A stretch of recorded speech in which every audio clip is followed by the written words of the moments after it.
சன்னிதானங்கள், கைலை புனிதர் திருப்பெருந்திரு சாந்தலிங்க மருதாச்சல அடிகளார் சுவாமி அவர்களே, கௌமார மரபு தண்டபாணி சுவாமிகள் வழிவழி சிரவை ஆதீனம் 4ஆம் பட்டம் குருமகா சன்னிதானம் திருப்பெருந்திரு ராமானந்த குமரகுருபர சுவாமிகள் அவர்களே, மேடையின் மீது இருக்கக்கூடிய நம்முடைய அன்பையெல்லாம் பெற்று சமுதாயத்திலே அவர்களுக்கென்று தனித்தன்மையோடு நம்ம எல்லாம் வழிநடத்தி கொண்டிருக்கக்கூடிய கேஜி மருத்துவமனை அதனுடைய தலைவர் பத்மஸ்ரீ ஐயா ஜி பக்தவச்சலம் அவர்களே, அவருடைய வயது என்ன இருக்குன்னு நினைக்கிறீங்க? அவருடைய ஏஜ் என்ன இருக்குன்னு நினைக்கிறீங்க? நீங்கள் அந்த மாணவ செல்வங்களுடைய ஏஜ் என்ன இருக்குன்னு நினைக்கிறீங்க? பக்தவச்சலம் ஐயா அவருடைய ஏஜ் என்ன இருக்குங்க? ஒரு 70 80 என்ன யாராச்சும் சொல்லுங்க பார்க்கலாம். அவங்க பார்த்தீங்க பேசினாங்க, என்ன ஏஜ் இருக்குங்க? 70 ஐயா 80 82. எப்போ நீங்கள் பார்த்தீங்கன்னாலும் பாக்கெட்டில் வந்து ஒரு மெடிசன் வச்சுருப்பாங்க. அந்த மெடிசன் குறிப்பாக அந்த ஹார்ட் அட்டாக் வர்றதுக்கெல்லாம் ப்ரிவென்ஷன், ஒரு வேளை வந்துச்சுன்னா உடனடியாக அதற்கு ஒரு நிவர்த்தி தீர்வு. ஒரு பெரிய மருத்துவர் எங்கே பார்த்தாலும் யாரை பார்த்தாலும் அவருடைய பாக்கெட்டிலிருந்து அந்த மருந்து எடுத்து கொடுப்பாங்க. 82-3 வயதில் அவருடைய நடவடிக்கையை பார்த்தீங்கன்னா ஒரு 16 வயது இளைஞனுக்கு இருக்கக்கூடிய அதே வேள்வியோடு தினமும் இருக்கக்கூடிய ஒரு மனிதர். அருள் இல்லை என்றால் ஒரு கோயம்புத்தூரினுடைய அடையாளமாக இருக்கக்கூடிய ஒரு கேஜி மருத்துவமனை, கேஜி நிறுவனங்கள் எல்லாம் நடத்தி இங்கே வந்து உங்களுக்கெல்லாம் நகைச்சுவை கலந்து அவர் பேசியது ரொம்ப சிறியதாக இருந்தாலும் கூட மிக முக்கியமான கருத்துக்களை சொல்லியிருக்கிறாங்க. உங்களுடைய உயரம் உங்கள் உயரம் கிடையாது, ஆண்டவன் உங்களை உயர்த்தி பிடிப்பது தான் உங்களுடைய உயரம் என்பது அவருடைய பேச்சிலிருந்து நம்ம எல்லோருக்கும் தெரிந்திருக்கிறது. ஐயா அவர்களுக்கும் என்னுடைய நன்றியை தெரிவித்து, நான் சார்ந்திருக்கக்கூடிய கட்சியை சார்ந்திருக்கக்கூடிய மனிதர், நீண்ட நெடுங்காலமாக தேசியத்தின் பக்கம் பயணம் செய்யக்கூடியவர், ஒரே நாடு பத்திரிகையினுடைய பதிப்பாளர் அண்ணன் SR சேகர் அவர்கள் மிகச்சிறப்பாக இந்த புத்தகத்தை ரத்தின சுருக்கமாக எடுத்து சொல்லிவிட்டு அமர்ந்திருக்கின்றார்கள். அவர்களுக்கும் என்னுடைய நெஞ்சார்ந்த வாழ்த்துக்களை தெரிவித்துக் கொள்கின்றேன். என்னுடைய உறவினராக இருந்தாலும் கூட எங்களுடைய கிராம பகுதியில் அந்த காலத்திலே அதிகமாக படித்தவர். அதிகமாக மட்டும் படிக்கலைங்க, தஞ்சாவூர் தமிழ் பல்கலைக்கழகத்தினுடைய துணைவேந்தராக இருந்தவர். கிராமப்புறத்தில் ஒரு பள்ளிக்கூடம் நடத்தி காட்டியவர், கல்லூரிகளை நடத்தி காட்டியவர். அந்த பகுதியில் இருக்கக்கூடிய எல்லா மக்களுக்கும் கூட கல்வி என்கின்ற பெரிய செல்வத்தை கொடுத்து வாழ்க்கையில் நாங்கள்லாம் இன்னைக்கு ஓரளவுக்கு உயர்ந்து நிற்கின்றோம் என்றால் அதற்கு மிக முக்கிய காரணமாக இருக்கக்கூடிய ஐயா முனைவர் சி சுப்பிரமணியம் அவர்கள் இருக்கிறாங்க. நாங்கள் இருவரும் உறவினர்களாக பல இடத்துல கலந்து கொண்டிருக்கின்றோம். ஆனால் ஒரு மேடையிலே அவரோடு என்று கலந்து கொண்டிருப்பது நான் எங்கேயோ செய்த ஒரு பாக்கியமாக நான் கருதுகின்றேன். முனைவர் சி சுப்பிரமணியம் ஐயா அவர்களுக்கும் என்னுடைய நெஞ்சார்ந்த நல்வாழ்த்துக்களை தெரிவித்துக் கொள்கின்றேன். மேடையின் மீது இருக்கக்கூடிய மருத்துவர் டாக்டர் அரவிந்தன் ஐயா அவர்கள் விஜயா பதிப்பகம் என்கின்ற கோயம்புத்தூரினுடைய அடையாளத்தை எல்லாம் தாண்டி மருத்துவராக மக்களுக்கெல்லாம் நலம் புரியக்கூடிய மனிதர் நம்மோடு வந்திருக்கின்றார்கள். அவருக்கும் என்னுடைய நெஞ்சார்ந்த நல்வாழ்த்துக்களை தெரிவித்துக் கொள்கின்றேன். இந்த விழாவினுடைய கதாநாயகன் நம் எல்லோரையும் ஒரு இடத்துல கொண்டு வந்து 2 சுவாமிகளுக்கு மத்தியிலே அமர்வதற்கு எனக்கு ஒரு பெரிய பாக்கியத்தை அளித்து ஒரு புத்தகத்தை இலவசமாக, இதை ஒரு பக்கத்தை இலவசமாக கொடுக்கறது வேறங்க, 10 பக்கத்தை ஜெராக்ஸ் காப்பி எடுத்து அதை ஒரு ஸ்டேப்லர் பண்ணி கொடுக்கறது எளிது. ஆனால் ஒரு முழு புத்தகத்தை இந்த புத்தகத்துக்கான தயாரிப்பு காசு யோசிச்சு பாருங்க. 128 பக்கங்கள் எல்லாம் லேசர் பிரிண்ட். இதுக்கு நிச்சயமாக குறைந்தபட்சம் இதற்கு ஐயா ஒரு 20 ரூபா இருக்குங்களாங்க ஐயா புத்தகம், 20-30 ரூபா இருக்குங்க. ரகுராமன் அந்த புத்தகம் எவ்வளோங்கண்ணா இருக்கும்? இந்த புத்தகம் பிரிண்டிங் காஸ்ட் ஓகே, குறைந்தபட்சம்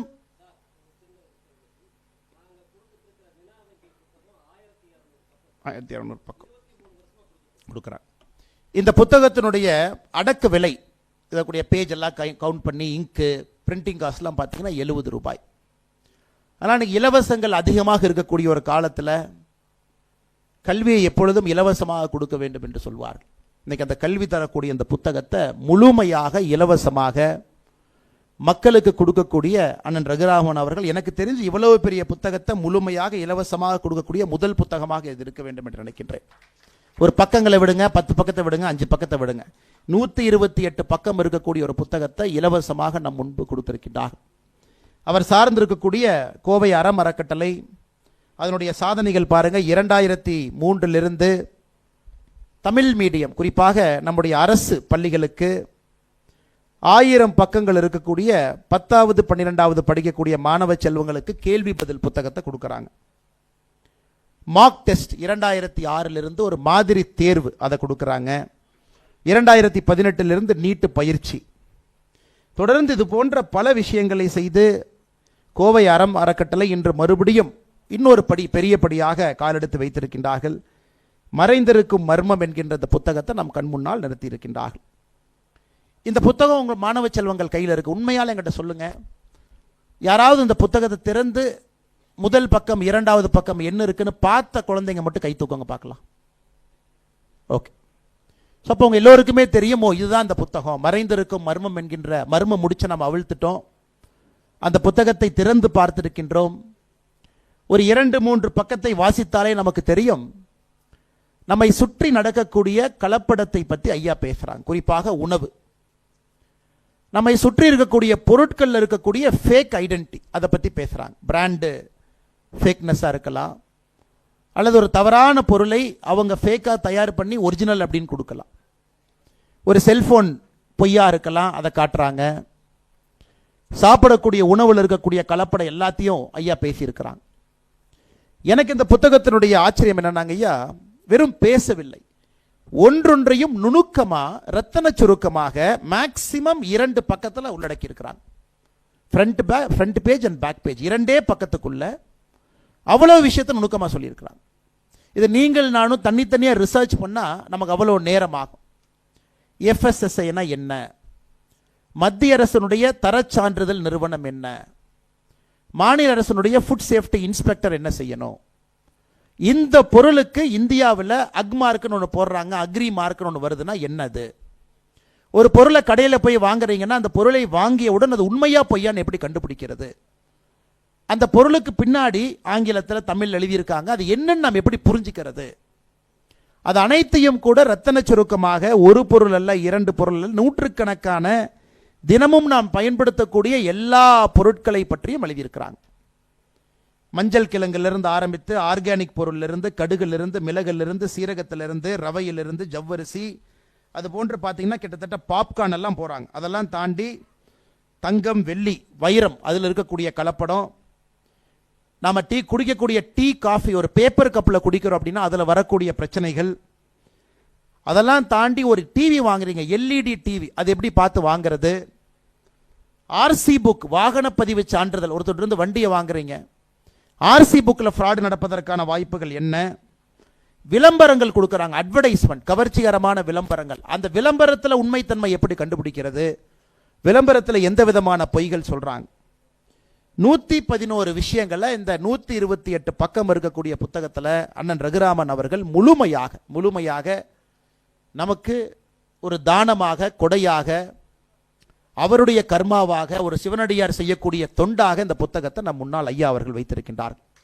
அதனால் நீங்கள் எல்லோரும் ஒரு பெரிய கைத்தட்ட அண்ணன் ரகுராமன் அவர்களுக்கு இந்த நேரத்தில் கொடுக்க வேண்டும் என்று அன்போடு கேட்டுக்கொள்கின்றேன். இன்னைக்கு இந்த புத்தகம் எந்த நேரத்தில் வருதுன்னு பாருங்க. தமிழகத்தில் ஃபுட் சேஃப்டி டிபார்ட்மெண்ட் இருக்காங்க, ஃபுட் சேஃப்டி இன்ஸ்பெக்டர். பெரும்பாலும் நீங்கள் பார்க்க மாட்டீங்க. நாங்கள் எங்கே பார்ப்போம் அப்படின்னாங்க, முதலமைச்சர் வர்றாங்க அப்படின்னா வருவதற்கு முன்பு அந்த முதலமைச்சர் உண்ணக்கூடிய உணவை சோதிப்பதற்கு ஒரு ஃபுட் சேஃப்டி இன்ஸ்பெக்டர் வருவாங்க. நானே அன்னைக்கு தாங்க அவரை பார்ப்பேன். பிரதமர் வர்றாங்கன்னா பிரதமர் வருவதற்கு, பிரதமருடைய உணவை சோதிப்பதற்கு அவங்க வருவாங்க. சாமானியமாக நீங்களும் நானும் ஒரு ரோட்டில் நடந்து போகிறோம், ஒரு ஹோட்டலுக்கு சாப்பிட போகிறோம், அந்த ஃபுட் சேஃப்டி இன்ஸ்பெக்டர் என்கின்ற மனிதரை சாமானியமாக பார்க்க மாட்டோம். அவங்க மந்த்லி கோட்டாக்கு எங்கேயாச்சும் போய் ரைடு பண்ணாங்கன்னா பேப்பரில் வரும், இத்தனை ஹோட்டலை மூடினாங்க, இத்தனை ஹோட்டலுக்குள்ளே கரப்பாம்பூச்சி இருந்துச்சு, எலி இருந்துச்சு கண்டுபிடிச்சாங்க, இந்த ஹோட்டலில் சீல் வச்சிருக்கிறாங்க ஏன்னா பழைய மாமிசத்தை கொண்டு வந்து போட்டுட்டாங்க, அல்லது நாமக்கல் பக்கத்தில் சமீபத்தில் அந்த ஸ்வர்மா அந்த மட்டன் அது சாப்பிட்டுட்டு ஒருத்தவங்க இறந்துட்டாங்க, அதன் பிறகு நாமக்கல் முழுவதும் ரைடு பண்ணாங்க. இது போன்ற பத்திரிகை செய்தியை பார்ப்போம். ஆனால் நீங்கள் அடிக்கடி பார்க்காத ஒரு செய்தியை நான் உங்களுக்கு சொல்கிறேங்க. 2021 மே மாதத்திலிருந்து 2022 டிசம்பர் மாதம் வரை, அப்படின்னா 1.5 வருஷம், 18 மாதங்கள் தமிழகத்தில் ஃபுட் சேஃப்டி டிபார்ட்மெண்ட் நடத்திய மொத்த ஆய்வுகள் 34,980 ஆய்வுகள். அப்படின்னா 34,980 இடத்துல சாம்பிள் எடுத்து டெஸ்ட் பண்றாங்க. அந்த ஒரு ரிப்போர்ட்டை மட்டும் உங்க முன்னாடி வைக்கிறேன். அந்த 34,980 உணவு மாதிரிகள் ஃபுட் சாம்பிள் அவங்க எடுத்து டெஸ்ட் பண்ணதுல 2,266 மாதிரிகள் பாதுகாப்பற்றவை, அப்படின்னா நீங்க சாப்பிடவே கூடாது. 7,405 மாதிரிகள் தரமற்றவை, அப்படின்னா குவாலிட்டி இல்லை. அப்ப 1.5 வருஷத்துல தமிழ்நாட்டில் ஃபுட் சேஃப்டி டிபார்ட்மெண்ட் எடுத்த ஃபுட் சாம்பிள்ல 28% மாதிரிகள் எய்தர் நீங்க சாப்பிடக்கூடாது அல்லது அது தரம் இல்லாதது. வெறும் 28%. யோசிச்சு பாருங்க. அப்ப 4 பொருள் கடையில் வாங்குறீங்கன்னா 4லே 1 பொருள் தரமில்லை என்கின்ற அர்த்தம். இப்ப இந்த புத்தகத்தை பாருங்க. இப்ப உங்க பார்வை மாறிடும். இந்த பிரச்சனை நமக்கு இல்லையே. இதுக்கு உண்மையாலுமே புத்தகம் வேணுமா? விக்கிபீடியாவில் போய் சர்ச் பண்ணா எல்லாமே இருக்கே, கூகுளில் சர்ச் பண்ணி எடுத்துக்கலாமே. இதற்கு மெனக்கெட்டு ரகுராமன் அவர்கள் ஒரு புத்தகத்தை வெளியிட்டு சொந்த செலவை எல்லாம் உள்ள போட்டு 70 ரூபாய் வரக்கூடிய இந்த அடக்கு விலையெல்லாம் இலவசமாக நம்ம கொடுக்குறாங்கன்னா இப்படி யோசிச்சு பாருங்க. நீங்க கடையில் போய் வாங்குற 4லே 1 பொருள் அதற்கு பாதுகாப்பில்லை அல்லது தரமில்லை. 28%. உங்களுக்கு தெரியும் ஃபுட் சேஃப்டி டிபார்ட்மெண்ட் எப்படி சாம்பிள் எடுப்பாங்கன்னு உங்களுக்கு தெரியும். எந்த அளவுக்கு இன்டெகிரிட்டியோட அந்த சாம்பிளை டெஸ்ட் பண்ணியிருப்பாங்க அப்படிங்கிறது உங்களுக்கு தெரியும். நான் யாரையும் குறை சொல்லிங்க. இன்னைக்கு இந்தியாவுடைய பெரிய பிரச்சனை என்னன்னா வேகமாக வளர்கின்றோம். மிக வேகமாக வளர்கின்ற காரணத்தினால பிரேக் நெக் ஸ்பீட் அப்படிம்பாங்க. ஒரு வண்டி வேகமாக போகுது, ஒரு ஸ்பீட் பிரேக்கர் மேலே ஏற்றுனீங்கன்னா ஃப்ரண்ட்ல இருக்கிற பம்பர் போய் அடிக்கும், கீழே இருக்கிற சேசி அடிக்கும், அந்த வண்டிக்கு ஏதாச்சும் ஒரு பிரச்சனை வரும். ஆனால் வேகமாக வளரும் போது சிஸ்டம் எல்லாம் கூட இருக்குன்னா அந்த சிஸ்டம் அந்த வளர்ச்சியை பாதுகாத்துக்கும். இன்னைக்கு நமக்கு இருக்கக்கூடிய ஒரு பெரிய பயம், வேகமாக வளர்ந்து கொண்டிருக்கின்றோம். இவ்வளவு உணவுப் பொருள் நம்முடைய தாத்தாக்களுக்கெல்லாம் ஆய்வறிக்கை சொல்றாங்க, நமக்கு இருக்கக்கூடிய ஃபுட் சாய்ஸ்ல 100லே 1 பங்கு இருந்துச்சு. அதாவது 3rd ஜெனரேஷனுக்கு முன்னாடி. 2nd ஜெனரேஷன் நம்முடைய அப்பாக்கு இன்னைக்கு நமக்கு இருக்கக்கூடிய ஃபுட் சாய்ஸ்ல 100லே 30 பங்கு இருந்துச்சு. 2nd generation. இன்னைக்கு நீங்க பாத்தீங்கன்னா 3 ஜெனரேஷன்ல ஃபுட் சாய்ஸ் என்பது 100 மடங்கு அதிகமாக இருக்கு. அதாவது உணவு ஆப்ஷன்ஸ் உங்களுக்கு ஒரு ஹோட்டல் இருக்கக்கூடிய மெனு கார்டு புதுசு புதுசாக வர்றது, அதையெல்லாம் கலந்து ஒரு புதிய பொருளை உருவாக்குவது. இன்னைக்கு சிந்தட்டிக் மீட், இன்னைக்கு கோழியெல்லாம் சிங்கப்பூர் போயிட்டீங்கன்னா சிங்கப்பூரில் வந்து அந்த சின்ன நாட்டிலிங்க கோழியெல்லாம் வளர்த்த முடியாது, பவுல்ட்ரி ஃபார்ம் எல்லாம் கிடையாது, எல்லாமே லேப் க்ரோன் மீட். இன்னைக்கு சிங்கப்பூரில் கிட்டத்தட்ட 30%, 30% of Singapore's chicken is a lab grown meat. ஒரே ஒரு செல், ஒரு கோழியினுடைய ஒரே ஒரு செல் எடுத்து அந்த லேபில் அந்த செல்லை மல்டிப்ளை பண்ணி அது மீட்டாக மாற்றிடுறாங்க. அப்படின்னா அதுக்கு ஒரு உருவம் இருக்காதுங்க, அது ஒரு மீட்டு பீஸா மட்டும்தான் இருக்கும். அந்த மீட்டு பீஸ் தான் இன்னைக்கு வந்து பல உணவகங்களில் பரிமாற ஆரம்பிக்கிறாங்க. காரணம் என்னன்னா, சில பேர் சொல்றாங்க ஒரு கோழி பண்ணி அதுக்கு இவ்வளோ தண்ணி கொடுத்து இவ்வளோ உணவுப் பொருள் கொடுத்து அதுக்கு மக்காச்சோளத்தை வாங்கிட்டு வந்து, மக்காச்சோளம் பார்த்தீங்கன்னா இன்னைக்கு சவுத் அமெரிக்காவில் அதிகமாக இருக்கு, அது WTO எல்லாம் மாட்டி கொண்டு வந்து அதையெல்லாம் போட்டு ஒரு கோழிக்கு அத்தனை ஆன்டிபயோட்டிக்கை போட்டு கஷ்டப்பட்டு வளர்த்துறதுக்கு ஒரே ஒரு செல்லை வைத்து இன்னைக்கு உணவை கொண்டு வரலாம். இன்னும் 10 வருஷத்துல நீங்க பார்க்க தான் போறீங்க.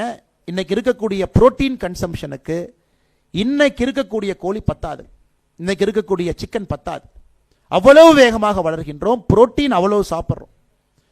குறிப்பாக இந்தியர்களுக்கு அவ்வளவு புரோட்டீன் தேவைப்படுகிறது. அது எங்க போகும்? சிந்தட்டிக் மீட், அதாவது கலப்படத்தை தாண்டி சிந்தட்டிக் மீட்டுக்குள்ள போயிட்டோம். முட்டை எடுத்துக்கங்க. முட்டை ஒரு காலத்துல ஒரு நாட்டுக்கோழியிலிருந்து வரக்கூடிய முட்டை தாத்தா காலத்துல. இன்னைக்கு முட்டை கிட்டத்தட்ட சிந்தட்டிக்கை நோக்கி போயிட்டோம். அதாவது முட்டை போடக்கூடிய கோழியினுடைய தன்மை என்ன, அதிலிருந்து வரக்கூடிய முட்டை என்ன, இந்த முட்டையிலிருந்து குஞ்சு வெளியே வருமா நமக்கு தெரியாது, வராது. அந்த முட்டையை நம்ம சாப்பிட்றோம். ஒரு விஷயத்தை யோசிச்சு பாருங்க.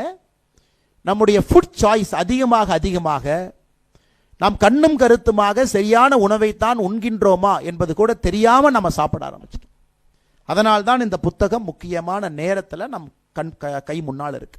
இந்த புத்தகத்தில் இதை பத்தி எழுதியிருக்காங்க. நீங்க சாப்பிடக்கூடிய சிக்கன் உண்மையா பொய்யான்னு எப்படி பரிசோதிக்கிறது ஒரு சாப்டர் இருக்கு, மட்டனை பத்தி ஒரு சாப்டர் இருக்கு, முட்டையை பத்தி ஒரு சாப்டர் இருக்கு, எல்லாமே கவர் பண்ணியிருக்காங்க. அதனால் இங்க இருக்கக்கூடிய மாணவ செல்வங்கள் உங்களுடைய வேள்வி எடுத்துக்கொடுங்க. இந்த புத்தகத்தை நீங்கள் படிப்பது மட்டும் பத்தாதுங்க. நீங்க காலேஜில் இருக்கக்கூடிய NSS இயக்கம் மூலமாக, நேஷனல் சர்வீஸ் ஸ்கீம் மூலமாக, வேறு வேறு கிளப்பு மூலமாக இதை பொதுமக்கள்கிட்ட எடுத்துட்டு போகணும். அது ரொம்ப முக்கியங்க. இந்த புத்தகத்தை உங்கள்கிட்ட கொடுக்கறதே மாணவ செல்வங்கள், நீங்க பொதுமக்கள்கிட்ட எடுத்துட்டு போவீங்க, அவங்க கிட்ட ஒரு அவேர்னஸ் கொடுப்பீங்க. ஐயா ஒரு பொருளை வாங்கினா திருப்பி பாருங்க, அந்த பொருள் உண்மையா பொய்யான்னு எப்படி கண்டுபிடிக்கிறது, அந்த பொருளினுடைய தரச்சான்றிதழ் என்ன, அதை எல்லாம் சொல்லணும். ஒரு கடைக்கு போய் மஞ்சள் வாங்குறீங்க, சிம்பிள் விஷயத்தை சொல்லியிருக்கார். அந்த மஞ்சள் மேல ஒரு கெமிக்கல் தடவி இருக்காங்களா இல்லையாங்கிறது எப்படி கண்டுபிடிக்கிறது சொல்லியிருக்க, அழகா சொல்லியிருக்கிறாங்க. தேன் வாங்குறீங்க, கடையிலேயே தேனை எப்படி டெஸ்ட் பண்றது. அதனால் என்னுடைய அன்பான வேண்டுகோள், ஒரு புத்தகத்தை கொடுத்தாங்க, நம்ம படித்தோம் என்பதை தாண்டி உணவு கலப்படம் என்பது இன்னைக்கு உலகத்தில் மிகப்பெரிய பிரச்சனையாக மாறி இருக்கிறது. 2024 செப்டம்பர் மாதத்தில் உலக சுகாதார இயக்கத்தினுடைய தலைவர், வேர்ல்டு ஹெல்த் ஆர்கனைசேஷனுடைய தலைவர் டெட்ரோஸ் அவங்க ஒரு புள்ளி விவரம் கொடுக்குறாங்க. ஒரு ஆண்டில் மட்டுமே 2023 மட்டுமே உணவு கலப்படத்தின் மூலமாக இறந்தவர்கள் 4,20,000 பேர் அப்படிங்கிற ஒரு புள்ளி விவரத்தை சொல்றாங்க. பட் என்னை பொறுத்தவரை இந்த புள்ளி விவரமே டிப் ஆஃப் த ஐஸ்பர்க் தாங்க. 4,20,000 என்பது 1000ல் 1 தான் அங்கே காட்டுறாங்க. ஏன்னா உணவு கலப்படம்னு எப்படி அவங்களால மெஷர் பண்ண முடியுதுன்னா, ஃபுட் பாய்சனிங், அது சாப்பிட்டாங்க, ஃபுட் பாய்சன் ஆயிடுச்சு, அதனால இறந்துட்டாங்க அப்படின்னு.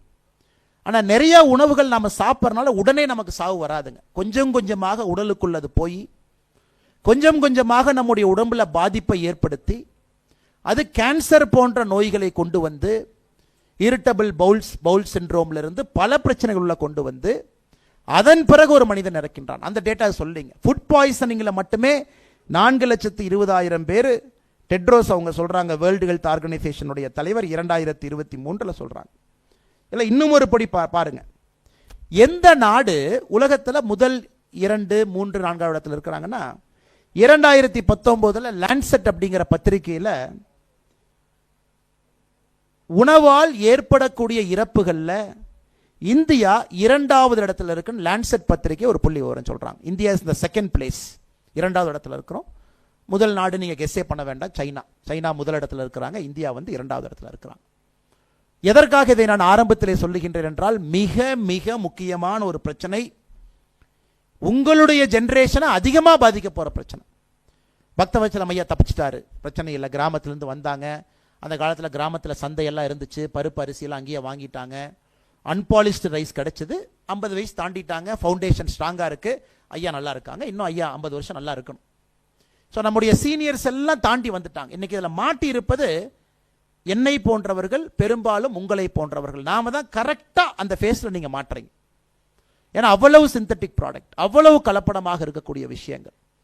இத்தனை சாம்பிளை எஃப்எஸ்எஸ்ஐ எத்தனை இடத்துல செக் பண்ண முடியுங்க? கிராமத்திலிருந்து, ஒரு வில்லேஜ் ஃபேர்ல இருந்து, கிராம சந்தையிலிருந்து, கோயிலுக்கு வெளியே போடக்கூடிய கடையிலிருந்து, சிறு நகரத்தில் இருக்கக்கூடிய கடையிலிருந்து, சொந்த பிராண்டு, நீங்களே வீட்டுக்குள்ள மாவரைச்சு நீங்களே அதுக்கு பேக்கேஜ் பண்ணி நீங்களே வித்துக்கிறீங்க. அது ஒன்று. இந்தியா உலகத்தில் எங்கேயோ பிராண்ட் பண்ணி பேக் பண்ணி அதை கப்பல் ஏற்றி இந்தியா பார்டருக்குள்ள வந்து கொண்டு வர்ற அது ஒன்று. பக்கத்தில் ஒரு பெரிய நகரத்தில் பேக் பண்ணி வர்றது ஒன்று. எத்தனை இடத்துல எஃப்எஸ்எஸ்ஐ சாம்பிள் எடுப்பாங்க யோசிச்சு பாருங்க. அதனால் முழுமையாக அரசின் மீது நம்ம அரசு மேலே வச்சிடலாமா? ஐயா நாங்கள்லாம் வரி கட்டுறோம், நாங்கள்லாம் அந்த நாட்டினுடைய குடிமக்கள், எங்களுடைய உணவு பாதுகாப்பாக இருக்க வேண்டும் என்று சொல்ல வேண்டியது உங்களுடைய கடமை. துபாய் மாதிரி, துபாயில் பார்த்தீங்கன்னா ஃபுட் அடல்ட்ரேஷன் வந்து ஹையஸ்ட் பனிஷ்மெண்ட். இங்கிலாந்து போயிட்டீங்கன்னா எல்லா கடையிலையும் வெளியே ஒரு ஸ்டிக்கர் ஒட்டியிருப்பாங்க, ஃபுட் ஹைஜீன் ரேட்டிங் அப்படின்னு, 1, 2, 3, 4, 5 இருக்கும். நான் போகும்போது கேட்டேன், யாருங்கண்ணே இந்த ரேட்டிங் எல்லாம் கொடுக்குறாங்க? ஐயா கவுண்டியில், அந்த கிராமம் கவுண்டியில் இருக்கக்கூடிய அதிகாரிகளே வந்து ஒரு உணவத்தையும் சோதனை பண்ணுறாங்க, உள்ளே போய் செக் பண்ணுறாங்க, உணவுப் பொருளை பாதுகாப்பாக எப்படி வைக்கிறீங்க அதுக்கு ஒரு ரேட்டிங். ஃப்ரிட்ஜுக்குள்ளே வைக்கிறீங்களா, ட்ரை பண்ணி வைக்கிறீங்களா, ஒரு பாக்கெட்டை ஓப்பன் பண்ணிட்டா எப்படி சீல் பண்ணுறீங்க அதுக்கு ஒரு ரேட்டிங். அதெல்லாம் தாண்டி தினமும் சுத்தம் பண்ணுறீங்களா அதுக்கு ஒரு ரேட்டிங். நீங்கள் வாங்கக்கூடிய மீட்டை எந்த சப்ளை செயினில் வாங்குறீங்க இதையெல்லாம் பார்த்து இங்கிலாந்து போன்ற நாடுகளில் அந்த கவுண்டி ரேட்டிங் கொடுக்குறாங்க. 1, 2, 3, 4, 5. 5க்கு கீழே இருந்தால் அந்த ஹோட்டலுக்குள்ளே மக்கள் போகவே மாட்டான். வெள்ளைக்காரன் உள்ள கால் எடுத்து வைக்க மாட்டாங்க. 5க்கு 5 இருந்தால் மட்டும்தான் வெள்ளைக்காரன் அதுக்குள்ளே கால் எடுத்து வைப்பான். Food hygiene rating. ஆனால் இன்னைக்கு இந்தியாவில் ஏதாச்சும் ஒரு ஹோட்டலில் ஃபுட் ஹைஜீன் ரேட்டிங் இருக்கா? தெரியாது நமக்கு. பிராண்டை பார்த்து உள்ளே போகிறோம், பலகாலமாக இருக்குது, நல்ல ஹோட்டலாக இருக்க மாட்டிருக்கு, உள்ளே போகலாம். புதுசாக ஆரம்பிச்சிருக்காங்க, உள்ளே போகலாம். ஒரு பிரியாணி வாங்கினா ஒரு கொக்கோ கோலா இலவசம் வெளியே போட்டிருக்காங்க, உள்ளே போகலாம். நாமெல்லாம் மாணவர்கள், சிக்கனமாக வாழக்கூடியவர்கள், அதிகமாக பணம் கையில் இல்லை, ஸோ நம்ம பட்ஜெட்டுக்கு இந்த ஹோட்டல் தான் சரியா இருக்கும், உள்ள போகலாம். இப்படித்தான் நம்ம டெசிஷன் எடுக்கிறோங்க. நாம் இன்னைக்கு உணவை சாப்பிடக்கூடிய எடுக்கக்கூடிய டெசிஷன் எல்லாமே ஈஸியா நமக்கு தகுந்த மாதிரி இருக்கா அப்படின்னு. எங்கேயுமே ஃபுட் ஹைஜீன் ரேட்டிங் கிடையாது. அதனால்தான் மறுபடியும் உங்களுடைய கவனத்தை எதற்கு கொண்டு வருகின்றேன் என்றால், இந்த கடமையை நீங்கள் தான் செய்ய வேண்டும், அரசு செய்ய வேண்டும் என்று நீங்கள் எதிர்பார்ப்பது அது நிச்சயமா நடக்காது. இவ்வளவு பெரிய தமிழ்நாடு, 8.5 கோடி பேர் இருக்கக்கூடிய தமிழ்நாட்டில் 18 மாசத்துல நாம் எடுத்த மொத்த சாம்பிளே 38,000 தான். யோசிச்சு பாருங்க, 18 மாசம் 1.5 வருஷத்துல மொத்த சாம்பிளே நம்மளால் எடுக்க முடிந்தது 38,900 சாம்பிள் தான் சார் எடுத்தோம். அப்படி இருக்கும் பொழுது எத்தனை சாம்பிள் அவங்க எடுப்பாங்க? யோசிச்சு பாருங்க. 38,900 சாம்பிள் கோயம்புத்தூருக்கே பத்தாது. யோசிச்சு பாருங்க, பேரூர் எங்க இருக்கு, கோவை மாநகரம் எங்க இருக்கு. அதனால் அன்பு சொந்தங்களே, மாணவ செல்வங்களே, இந்த புத்தகத்தில் இருக்கக்கூடிய கருத்தை நீங்கள் முழுமையாக உள்வாங்கி, இந்த சமுதாயத்தில் குறிப்பாக உணவு கலப்படத்தில் யாரும் மாட்டாம மக்களே போய் கடையில் ஆர்கியூ பண்ணி, இதுக்கு செக் எப்படிங்க கொண்டு வர முடியும்? எப்ப கஸ்டமர் அந்த கடைக்காரங்க கிட்ட சண்டை போடுறாங்களோ அப்பதான் கடைக்காரங்க மாறுவாங்க. அண்ணே மாம்பழம் எங்கனே பழுக்க வச்சீங்க, எப்படினே பழுக்க வச்சீங்க, அதுக்கு போட்டிருக்கார். அந்த மாம்பழத்தை பார்க்கறது கஸ்டமருக்கு தெரியும். எனக்கு அந்த மாம்பழம் வேண்டாம், கார்பைடு போட்டிருக்காங்க, இது வந்து புகை போட்டு பழுக்க வைக்கல, கெமிக்கல் போட்டு பழுக்க வச்சிருக்காங்க. 2 கஸ்டமர் ரிஜெக்ட் பண்ண, 3வது கஸ்டமர் ரிஜெக்ட் பண்ண அந்த கடைக்காரங்க அந்த மாதிரி மாம்பழத்தை வாங்க மாட்டாங்க. ஸோ இதுல இப்போ உங்க மேல ஷிஃப்ட் பண்றார் ரகுராமண்ணனை பொறுத்தவரை. இதை வந்து ஒரு ஃபுட் சேஃப்டி இன்ஸ்பெக்டர் போய் செய்ய வேண்டாம், நீங்க செய்யுங்க. ஒரு சாதாரண பொதுமக்களாக இருக்கக்கூடிய நீங்கள் உங்கள் அறிவை பயன்படுத்தி ஒரு பொருளை வாங்க வேண்டுமா வேண்டாமா என்கின்ற முடிவை நீங்க எடுக்க எடுக்க எடுக்க அந்த கடை நடத்தக்கூடியவருக்கோ தவறான ஒரு விஷயத்தை செய்யக்கூடியவருக்கோ நீங்க அவங்களுக்கு செக் வைக்கிறீங்க. அதான் இந்த புத்தகத்தினுடைய அம்சமான ஒரு விஷயம் தானுங்க. நம்ம மேல ஷிஃப்ட் பண்றாங்க. நீங்க ஒரு மாற்றத்தை கொண்டு வருவதற்கு முயற்சி பண்ணுங்க. இதன் மூலமாக நல்ல ஒரு மாற்றத்தை கொண்டு வாங்க. அன்பு சொந்தங்களே, நீங்கள் இதை செய்ய வேண்டும் என்கின்ற தாழ்மையான வேண்டுகோளை உங்களுக்கு வைக்கிறேன். இரண்டாவது, இதைவிட இன்னும் பெரிய பிரச்சனையா இருக்குது. இந்தியாவை பொறுத்தவரை இன்டெலெக்சுவல் ப்ராப்பர்ட்டி நாம் ஒரு வீக் கண்ட்ரி அப்படின்னு சொல்லுவாங்க. நிறைய மேலை நாட்டு கம்பெனி இந்தியாவுக்குள்ள வர்றதுக்கு பயப்படுறதே, சார் ஏதாச்சும் ட்ரேடு ஃபேரில் ஒரு பொருளை வச்சா அந்த பொருள் அப்படியே பார்த்துட்டு லேத்தில் அதே மாதிரி செஞ்சு நீங்கள் வித்துறீங்க சார், எப்படி சார் நாங்கள் போட்ட காசு எடுக்கிறது, எங்களுக்கு ஐபி ரைட்ஸே இல்லை, இன்டெலெக்சுவல் ப்ராப்பர்ட்டி ரைட்ஸே இல்லை. எனக்கு இந்தியா கடந்த 10 ஆண்டுகளில் இன்டெலெக்சுவல் ப்ராப்பர்ட்டி ஐபிக்கு அதிக முக்கியத்துவம் கொடுக்கக்கூடிய நாடாக நாம் மாற ஆரம்பித்திருக்கின்றோம். அப்பதான் வெளிநாட்டில் இருக்கக்கூடிய நிறுவனங்கள் உள்ள தைரியமா வர்றாங்க. ஒரு சைனாவை போல அப்படியே நம்ம காப்பி அடிச்சு பொருளை விற்க வேண்டும் என்று நினைக்கவில்லை. இந்த நான் கொடுக்கக்கூடிய இந்த தரவை பாருங்க, இது ரொம்ப ஆச்சரியமான தரவு. 2023 சர்வதேச அளவில் பிடிபட்ட போலி பொருட்கள் 71% சைனாவிலிருந்து உற்பத்தி ஆனவை. மறுபடியும் சொல்றேன் பாருங்க, 2023 சர்வதேச அளவில் பிடிபட்ட போலி பொருட்கள். இந்த டிஷர்ட் நைக்கி மாதிரி இல்ல, இந்த டிஷர்ட் இந்த மாதிரி இல்ல, இது நம்ம பார்லே மாதிரி இல்ல, அந்த மாதிரி பிடிபட்ட போலி பொருட்கள் 71% சைனாவிலிருந்து உற்பத்தி ஆனது. இன்னைக்கு நாம் வேகமாக வளரும் பொழுது இந்த புத்தகத்தினுடைய 2வது பாகத்தை நம்ம முன்னாடி வைக்கிறாங்க. போலி பொருட்களை எப்படி கண்டறியணும், எப்படி கம்ப்ளைண்ட் பண்ணணும், உண்மையான பொருட்களை சந்தைக்கு கொண்டு வருவதற்கு எப்படி ஊக்குவிக்கணும், ரொம்ப முக்கியம். ஏன்னா நீங்கள குழந்தைகள், இன்னைக்கு நாளைக்கு நீங்க ஒரு நிறுவனத்தை ஆரம்பிக்கும் பொழுது உங்களுடைய பொருளை நீங்க சந்தைப்படுத்தும் பொழுது உங்களுக்கு போட்டியாக போலி பொருட்கள் வரக்கூடாது என்று ஒரு மனிதன் நினைப்பது அடிப்படை உரிமை. உங்களுடைய பொருட்களை போலியா காப்பிடிச்சு வரக்கூடாது. அதுக்கு சொல்லியிருக்காரு, செல்போன்ல இருந்து, துணியிலிருந்து, எப்படிப்பட்ட சானிட்டரி நாப்கின்ல இருந்து சொல்றாங்க. எங்க சகோதரிகள் இருக்கிறீங்க, ஒரு குழந்தை வளர்ந்து தாயாகி சராசரியாக 80 வயசு வளர்றாங்கன்னா, இன்னைக்கு இந்த புத்தகத்தில் அண்ணனுடைய ஆர்கியூமெண்ட் என்னன்னா 15,000 to 17,000 சானிட்டரி பேட் ஒரு பெண்ணுக்கு வாழ்நாளிலே தேவைப்படுகிறது. 15,000 to 17,000 சானிட்டரி பேட் ஒரு பெண்ணுக்கு வாழ்நாள். இந்தியாவில் இருக்கக்கூடிய தாய்மார்கள் சகோதரிகள் எல்லாத்தையும் யோசிச்சு பாருங்க. இன்னைக்கு இந்தியாவில் சானிட்டரி பேடுக்கு இந்தியாவில் ஸ்டாண்டர்ட் இருக்கான்னு கேட்டால் அந்த புத்தகத்தில் அண்ணன் ரகுராமன் அவர்கள் ஆர்கியூ பண்ணியிருக்கிறாங்க. இந்தியாவில் சானிட்டரி பேடுக்கு இன்னைக்கு ஸ்டாண்டர்ட் இல்லை, இன்னைக்கு இல்லை. என்ன குவாலிட்டி கிடையாது, என்ன பொருள் யூஸ் பண்ணணும் குவாலிட்டி இல்லை, ஸ்டாண்டர்ட் இல்லை, ஸ்டாண்டர்டைசேஷன் நம்ம பண்ணல. அப்படி இருக்கும் பொழுது அதிகப்படியான போலி பொருட்கள் அதில் தாங்க வருது. ஒரு மேலை நாட்டினுடைய கவரை பேக்கேஜை போட்டு உள்ள இருக்கக்கூடிய பொருளை போலி பொருளா வச்சு விற்கிறாங்க. நீங்க யோசிச்சு பாருங்க, 17,000 எத்தனை பெண்கள், எவ்வளவு போலி பொருட்கள் வர முடியும்? இதையும் நீங்க கண்டுபிடிக்கணும். இது எல்லாம் கூட நம்ம நாகரிகர்களாக இருக்கக்கூடிய நாம், இந்த நாட்டினுடைய குடிமகனாக இருக்கக்கூடிய நாம் இதை செய்தால் மட்டும்தான் இந்தியா அடுத்த லெவலுக்கு போக முடியும் சார். இது நல்லா நீங்க புரிஞ்சுக்கணும். அடுத்த லெவலுக்கு போக முடியும். இல்லை என்றால் நம்ம ஒரு உயர்ந்த நாடாக, வளர்ந்த நாடாக மாறுவதற்கு வாய்ப்பே இல்லை. இன்னைக்கு $4 trillion பொருளாதாரத்தில் இருக்கும். $4 trillion. உலகத்தினுடைய மொத்த பொருளாதாரத்தில் பார்த்தீங்கன்னா நாம் ஒரு 3.5% இருக்கும். 3.5%. உலகத்தினுடைய மொத்த பொருளாதாரத்தில் 3% தாங்க இந்தியா. அமெரிக்கா 34 trillion இருக்கான், சைனா 17.5 trillion இருக்கான், நம்ம 4 trillion, 3.9 trillion. இன்னைக்கு நம்முடைய பிரதமர் சொல்றாங்க நீங்க 55 trillion வரணும். எப்பங்க? 2047. 2047 முடியும் பொழுது, சுதந்திரம் கிடைத்து 100 ஆண்டுகள் முடிந்திருக்கும் பொழுது 55 trillion நாம் வர வேண்டும் என்றால் இன்னைக்கு நாம எவ்வளவு இருக்கிறோமோ இதை விட 13 மடங்கு வளர்ந்திருக்க வேண்டும். யோசிச்சு பாருங்க. 75 வருஷமா எவ்வளவு வளர்ந்தமோ அடுத்த 23 வருஷத்துல 13 மடங்கு வளரும். இதுவரை உலகத்துல எந்த நாடும் செய்தது கிடையாது, யாரும் செஞ்சது இல்லைங்க. அப்ப ஒரு வருடத்திற்கும் இன்னொரு வருடத்திற்கும் பாத்தீங்கன்னா compounded annual growth rate CAGR 14% வளர்ந்தா மட்டும்தான் 13 மடங்கு நாம் 23 ஆண்டுகள்ல வளரும்.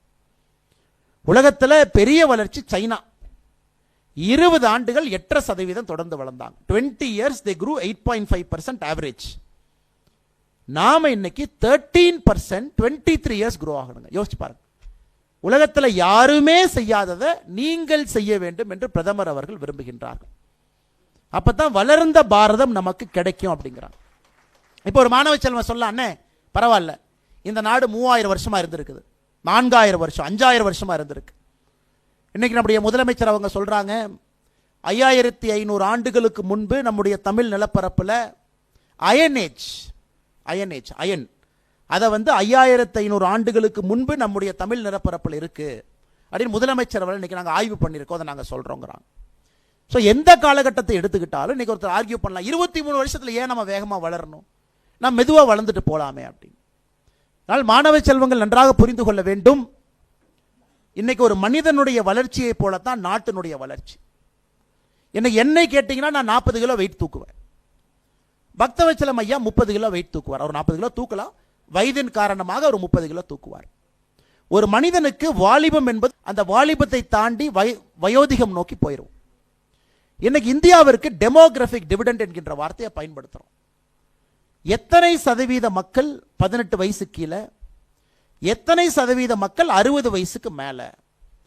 கணக்கு என்ன சொல்றாங்க, 18 வயசுல இருந்து 60 வயசுக்குள்ள எவ்வளவு மக்கள் தொகை இருக்கிறாங்களோ அந்த மக்கள் தொகை தான் உழைக்கக்கூடிய மக்கள். ஏன்னா அவங்க 18 வயசு கீழே இருக்கிற குழந்தைங்களை பார்த்துக்கணும், 60 வயசுக்கு மேல இருக்கிற பெரியவங்களை பார்த்து அவங்களுக்கு பென்ஷன் கொடுக்கணும், இவங்களை கேர் பண்ணணும், கேர் டேக்கிங் பண்ணணும். இதை டெமோகிராபிக் டிவிடெண்ட் என்கின்ற வார்த்தையை பயன்படுத்தணும். இந்தியாவுடைய டெமோகிராபிக் டிவிடெண்ட் 2045 முடிய போகிறது. இது ஆரம்பித்தது 2004 ஆரம்பிச்சிச்சு. 2004 to 2045 41 ஆண்டுகள் இந்த நாடு இளமையாக இருக்கும். அப்ப 2045 அப்புறம் என்ன ஆகுங்க? இன்னைக்கு இருக்கக்கூடிய ஆவரேஜ் ஏஜ் 32 33 மீடியன் ஏஜ், அது 40 45 நோக்கி போயிடும். அப்ப 2060 வரும் பொழுது வேலை செய்பவர்கள் குறைய ஆரம்பித்து விடுவார்கள், பென்ஷன் வாங்குறவங்க அதிகமாயிருவாங்க.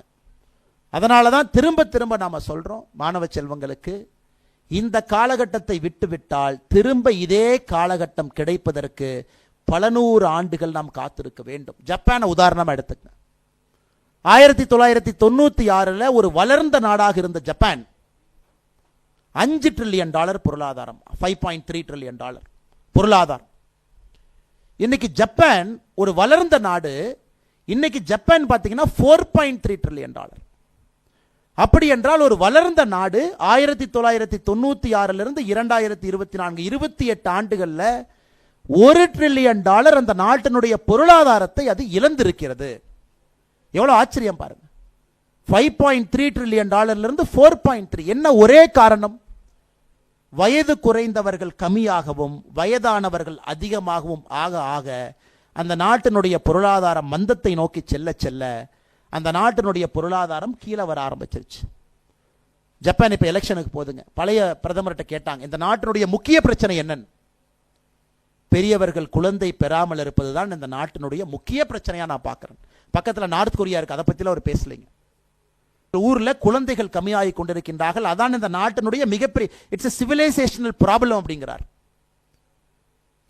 நாங்கள் வாழப் போகின்றோமா சாவப் போகின்றோமா என்பதை இந்த மக்கள் தொகை தீர்மானிக்க போகுது. $1 trillion கீழே வந்திருக்குது.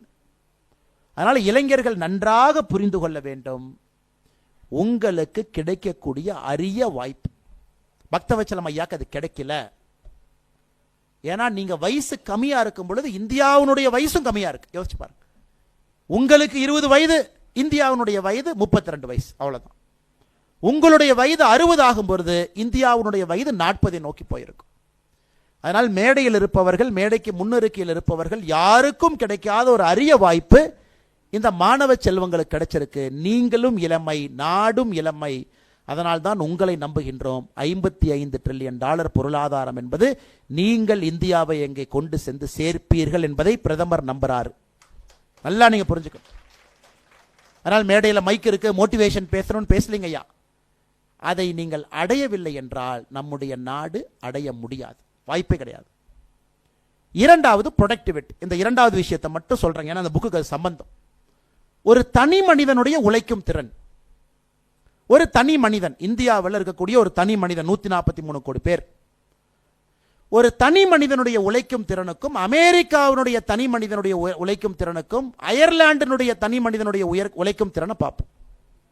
இதை நாம ஆவரேஜ் லேபர் ப்ரொடக்டிவிட்டி என்கின்ற வார்த்தையை பயன்படுத்துறோம். இந்தியாவில் ஒரு தனி மனிதன் 1 மணி நேரம் வேலை செய்தால் அப்படின்னா 18 வயசுல இருந்து 60 வயசுக்குள்ள 1 மணி நேரம் ஒரு தனி மனிதனுடைய உழைப்பு $8 கணக்கு போட்டுங்க. 85 ரூபா ஒரு டாலர், 86 ரூபா. 8 முறை போட்டீங்கன்னா 8 640 ரூபா. ஸோ இதான் உங்களுடைய per day contribution. Per day is $8. Per day $8. அயர்லாண்டில் ஒரு சாதாரண மனிதனுடைய பெர் டே கான்ட்ரிபியூஷன் $102, $102. அப்ப யோசிச்சு பாருங்க, நாம எங்க இருக்கோம், மேலை நாடுகள் எங்க இருக்கிறாங்க உற்பத்தி திறன்ல. அதாவது இத்தனை பேர் இருப்பது முக்கியம் இல்ல, ஒருவரும் முழுமையாக உழைக்கின்றோமா? அதற்கு இந்த புத்தகம் ஒரு ஆரம்ப புள்ளியாக அமைகிறது என்பது என்னுடைய தாழ்மையான கருத்து. நம்முடைய வேலையை முழுமையாக செய்யும் பொழுது, ஆராய்ந்து நுணுக்கமாக செய்யும் பொழுது, தவறுகளை ஒரு குடிமகனாக நாமே கண்டறியும் பொழுது, தவறுகளை நாம் திருத்தும் பொழுது, சமுதாயமும் தன்னை திருத்திக் கொள்ளும் பொழுது, ஒரு தனி மனிதனுடைய உழைக்கும் திறன் உயர ஆரம்பிக்கும் என்பதுதான் இந்த புத்தகத்தினுடைய மையக்கரு. ஆனால் இன்னைக்கு நம்முடைய நாடு வளர வேண்டும். தனி மனிதனுடைய லேபர் ப்ரொடக்டிவிட்டி, உழைக்கும் திறன் $5 trillion பொருளாதாரத்தை நோக்கி இந்த நாடு 2047 செல்ல வேண்டும். இந்த நாட்டிற்கு இருக்கக்கூடிய டெமோகிராபிக் டிவிடெண்ட் இன்னும் குறைவாக 2045 வரைக்கும் தாங்க இருக்கு. அதை முழுமையாக பயன்படுத்தி கொள்ள வேண்டும். அதற்கெல்லாம் இந்த புத்தகம் ஒரு ஆரம்ப புள்ளியா நான் பார்க்கிறேன். அதான் மறைந்திருக்கும் மர்மமாக நான் பார்க்கிறேன். மறைந்திருக்கும் மர்மம் என்பது வெறும் கலப்படமாக நான் பார்க்கவில்லை. மறைந்திருக்கும் மர்மம் என்பது தூங்கிக் கொண்டிருக்கக்கூடிய சமுதாயத்தை தட்டி எழுப்பி, யார் தவறு செய்தாலும் கூட அந்த தவறை சுட்டி காட்டி, அதன் மூலமாக சமுதாயத்தை திருத்தக்கூடிய ஒரு முக்கிய பணியை நீங்கள் செய்ய வேண்டும் என்பதுதான் இந்த மறைந்திருக்கக்கூடிய மர்மமாக இந்த புத்தகத்தில் அண்ணன் ரகுராமன் அவர்கள் சொல்லியிருக்கக்கூடிய கருத்தாக நான் பார்க்கின்றேன். அன்பு சொந்தங்களே, ஆனால் நீங்கள் நிச்சயமாக இதை செய்வீர்கள் என்கின்ற முழு நம்பிக்கை எங்களுக்கு இருக்கு. கவுண்டர்ஃபெயிட் ப்ராடக்ட்லாம் நான் சொன்னா நீங்க ஆச்சரியப்படுவீங்க. 71% உலகத்தில் 2023 பிடிபட்ட கவுண்டர்ஃபெயிட் ப்ராடக்ட் சைனா. ஐரோப்பிய நாடுகளில் மட்டுமே பிடிப்பட்ட கவுண்டர்ஃபெயிட் ப்ராடக்ட் 30,619 கோடி ரூபாய் 2023. கார் சர்ச் என்கின்ற நிறுவனம் சொல்றாங்க 2030 உலக நாடுகள் முழுவதும் புழங்கக்கூடிய கவுண்டர்ஃபெயிட் ப்ராடக்ட் மதிப்பு 154 லட்சம் கோடியாக இருக்கும். $1.79 trillion. யோசிச்சு பாருங்க, 2030 இந்த உலகத்தில் புழங்கக்கூடிய கவுண்டர்ஃபெயிட் ப்ராடக்ட், போலி பொருட்கள், அதனுடைய சந்தை மதிப்பு 154 லட்சம் கோடி. சரியா சொல்லணும்னாங்க, இந்திய பொருளாதாரத்தினுடைய சரி பாதி என்பது நம்ம 3 லட்சம் கோடி, இந்திய பொருளாதாரத்தினுடைய சரி பாதி 154 லட்சம் கோடி, நம்ம 300 லட்சம் கோடி. 154 லட்சம் கோடி ரூபாய் சந்தையில் இருக்கக்கூடிய போலி பொருட்களுடைய 2030 மதிப்பு. அதனால் நீங்க நல்லா யோசிச்சுக்கங்க, உங்களுடைய கடமை நீங்கள் அதை எடுக்கணும், சீரியஸா எடுக்கணும். ஏதோ ஒரு பொருள் யாரோ செய்யறாங்க, நாம வாங்கி சாப்பிட்றோம் இல்லை, இன்னொரு போலி பொருளை சாப்பிட்டு ஹாஸ்பிட்டலில் போய் அட்மிட் ஆனா நீங்களும் நானும் நம்முடைய வரி பணத்தில் அவருக்கு செலவு பண்ணோம். அந்த வரி பணம் என்பது சாலைக்கோ கல்லூரிக்கோ கல்விக்கோ பயன்பட வேண்டும். அதனால் யாருக்கோ பிரச்சனைன்னு பார்க்காதீங்க, யாருக்கு பிரச்சனை வந்தாலும் அது உங்கள் பிரச்சனையாக நீங்கள் பார்க்க வேண்டும் என்று சொல்லி, இன்னைக்கு நம்முடைய தவத்திரு 2 சுவாமிகளும் நாளைக்கு கும்பமேளா போறாங்க. பிரயாக்ராஜ் கும்பமேளாக்கு போறாங்க. பிப்ரவரி 27ஆம் தேதி வரை நடக்கக்கூடிய கும்பமேளா ஒரு மிக முக்கியமாக நம்முடைய சனாதன தர்மம், நம்முடைய பாரதிய கலாச்சாரம் இதனுடைய மையப்புள்ளியாக இருக்கக்கூடிய கும்பமேளா. எல்லா சாதுக்கள் சன்னியாசிகள் எல்லோரும் ஒரு இடத்துல வந்து கும்பமேளால மட்டும்தான் அவங்க சேருவாங்க. வேற எப்பொழுதுமே சாதுக்கள் சன்னியாசிகள் இந்தியா முழுவதும் ஒரு இடத்துல சேருவதற்கான வாய்ப்பு நம்முடைய பாரதிய கலாச்சாரத்தில் இல்லை. அப்படிப்பட்ட ஒரு பெரும் பயணத்தை நம்முடைய 2 சுவாமிகளும் கூட நாளையிலிருந்து அலகாபாத் பிரயாக்ராஜுக்கு போக இருக்கிறாங்க. அவர்களுடைய முழு அருள் இங்க இருக்கக்கூடிய எல்லா குழந்தைகளுக்கும் கிடைக்க வேண்டும். அதே நேரத்தில் நீங்களும் வாய்ப்பை ஏற்படுத்தி கொண்டு பிப்ரவரி 27ஆம் தேதி முடியறதுக்கு முன்னாடி இந்த கும்பமேளாவுக்கு சென்று வர வேண்டும் என்கின்ற அன்பான வேண்டுகோளையும் இங்க இருக்கக்கூடிய மாணவ செல்வங்களுக்கும் பெரியவர்களுக்கும் தெரியப்படுத்தி வேண்டுகோள் விடுத்து, மறுபடியும் அண்ணன் ரகுராமன் அவர்களுக்கு இந்த அற்புதமான கோவை அறம் அறக்கட்டளை சார்பாக வெளியிடக்கூடிய